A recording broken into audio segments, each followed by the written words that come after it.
Just take a moment and think, if the Bible you read today is not exactly the same as the words Jesus originally spoke, then what are you really believing? Because what you are about to hear is not merely a religious opinion. These are conclusions drawn from history, archaeology, and academic scholarship, and many people would rather these facts were never discussed. So focus now. This topic is usually explained in fragments, but today we are going all the way to the end.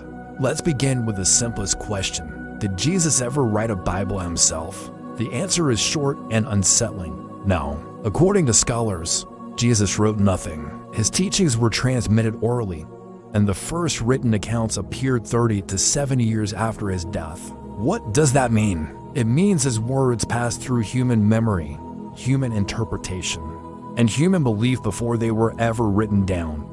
And where there is a human factor, change is not just possible, it is inevitable. This leads us to something most people are never told.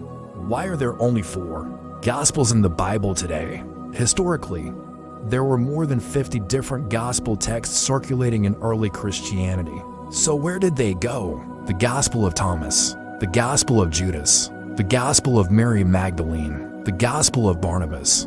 They were later excluded. Why? Because many of these texts did not clearly present Jesus as divine. They portrayed him more as a prophet than as the Son of God. At that moment, a decision was made. Which text would remain? Which would be erased? And that decision was made by humans. This is not speculation. This is historical consensus. Now we go even deeper today. There are over 24,000 surviving biblical manuscripts in the world. And here is the problem. Not a single one of them is perfectly identical. Scholars from universities like Harvard, Oxford, and Princeton openly acknowledge this. There are minor variations, major wording changes, and even entire verses that were added later. One famous example is the phrase referring to the Father, the Son, and the Holy Spirit. This line does not appear in the earliest manuscripts. It was inserted later to support a developing theological doctrine. This is accepted even by Christian scholars. This is not belief. This is textual criticism. Now consider this moment in history. The year is 325 AD, the Council of Nicaea. Emperor Constantine wanted Christianity to become the official religion of the Roman Empire. But there was a problem. Christians did not agree on who Jesus truly was. So a decision was made. Through council debates and voting, Jesus' divine status was formally defined. Yes, history records that a core theological belief was settled by human consensus. At that moment, religion shifted from a spiritual movement into an institutional system, and the texts were shaped accordingly. So when scholars talk about corruption or alteration, they are not saying everything is false.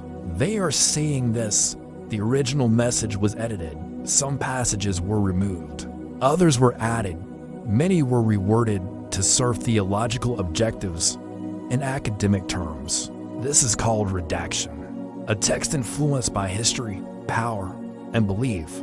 So what does all of this mean? It means the Bible in its current form is the result of a long historical process. It contains divine teachings, but also human intervention. What you are reading today is not a perfectly untouched original.